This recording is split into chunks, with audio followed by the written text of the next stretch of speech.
Hello বন্ধুরা, তোমরা সবাই কেমন আছো? আশা করছি সবাই খুব ভালো আছো। তো আজকে চলে এসেছি নতুন একটা ভিডিও নিয়ে। তো আজকে যে ভিডিওটা নিয়ে এসেছি, এই রেসিপিটা রান্না করার জন্য আমার অনেক দিনের ইচ্ছে ছিল, বিশ্বাস করো, কিন্তু সাহসে কোলাচ্ছিল না। তো আজকে বানিয়ে নিয়েছি হচ্ছে চিকেন প্যাটিস।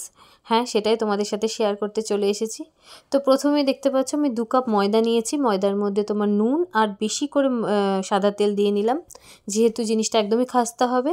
তারপর ময়দাটাকে আমি খুব শক্তও না খুব নরমও না সেরমভাবে মেখে রেখে দিলাম। তারপর পুরটা তৈরি করতে আমি কড়াই সর্ষের তেলের মধ্যে পেঁয়াজ কুচি, একটু আদা রসুন গ্রেটারে গ্রেট করা, একটু কাঁচা লঙ্কা কুচি দিয়ে তারপর একটু 1 চিমটি হলুদ গুঁড়ো, একটু জিরের গুঁড়ো আর একটু গরম মশলার গুঁড়ো অ্যাড করলাম।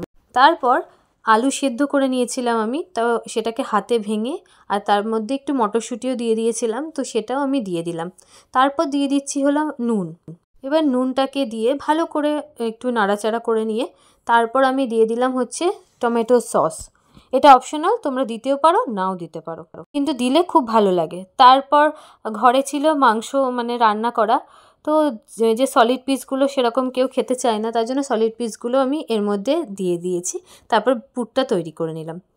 তারপর এবার হচ্ছে সবথেকে ভাইটাল যেটা হচ্ছে এই ময়দাটাকে কিভাবে কি করতে হবে প্যাটিসে, এইটা খুব দরকারি একটা জিনিস। তো এইটা ঠিকঠাক না করলে একদমই ঠিকঠাক হয় না প্যাটিসটা।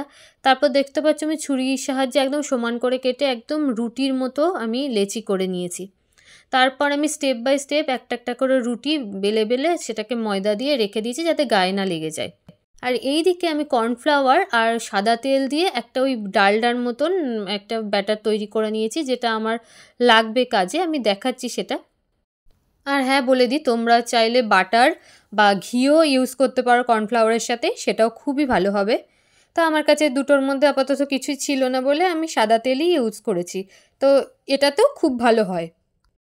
তারপর একটা করে রুটি নিলাম আর এই যে তোমার এই কর্নফ্লাওয়ারের যে ব্যাটারটা তৈরি করেছিলাম সেটা রুটির ওপরে পুরো রুটিটাতে ভালো করে মাখিয়ে নিয়ে স্টেপ বাই স্টেপ দিয়ে এই দেখো আমি বড় আকারে যে রুটিটা বেলছি, তো সবকটা একদম লেয়ার করে তারপর অনেকটা বড় করে বেলতে হবে যাতে খুব অতিরিক্ত মোটা না থাকে।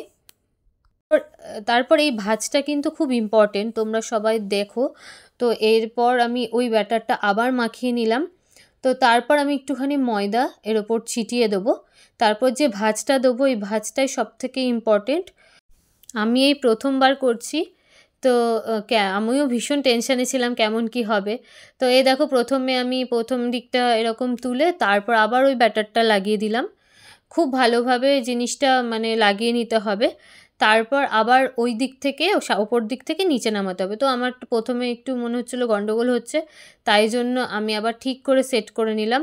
কারণ এই বললাম এই ভাঁজটা যদি একটু ভুলভাল হয়ে যায় তাহলে জিনিসটা পুরোটাই নষ্ট হয়ে যাবে। তারপর দেখো এরম করে এগরোলের মতন মুড়িয়ে তারপর আবার ওটাতে ওই ব্যাটারটা লাগিয়ে আবার একবার ভাঁজ করে দিতে হবে। তো ভাঁজ করে দিয়ে এবার ভালো করে চেপে নিয়ে ভালো করে একদম চেপে নিয়ে ওটাকে আবার একটুখানি বেলে নিতে হবে। একদম সমানভাবে বেলে নিয়ে ছুরির সাহায্যে একদম মানে চৌকো চৌকো করে সমান সমান করে কেটে এই রকমভাবে দেখো চৌকো পরোটার মতন বেলে নিয়ে ওই পুরটা মাঝখানে দিয়ে তোমরা যতটা দেখবে বুঝে শুনে দেবে। এর থেকে ছোটো সাইজে করলে ছোটো সাইজও করতে পারো। এটা যথেষ্ট বড় একটা প্যাটিস হয়েছিল। তো তারপর জল দিয়ে চিকনভাবে আটকে নিলে ত্রিভুজ আকারে। তো এরমভাবে একদম ঠান্ডা তেলে দেবে, খুব মানে একদমই লো ফ্লেমে হবে। অনেকক্ষণ ধরে হয় এটা, মোটামুটি 7 মিনিট তো লাগেই এক একটা মানে প্যাটিস ভালোভাবে ভাজা হতে। যত আস্তে আস্তে ভাজবে দেখো সাইডের এই ইয়েগুলো কতটা খুলে গেছে। আস্তে আস্তে যত মানে হিটে দিলে পুড়ে যাবে জিনিসটা, একদমই ভালোভাবে হবে না। তো আমিও বিশ্বাস করে ভাবতে পারিনি যে এত সুন্দর হবে। প্রথমবারে মানে খুবই ভালো হয়েছিল, তোমরা বাড়িতে ট্রাই করতে পারো। আর পুরটা খেতেও কিন্তু দারুণ হয়েছিল। দেখো বাড়িতে সেরকম কিছুই সেরকম না দিয়ে দেখো বাড়িতে কি সুন্দর মানে একটা জলখাবার হয়ে যায়। তো সবাই ট্রাই করো আর বলো কেমন হয়েছে। তো টাটা আজকের মতো।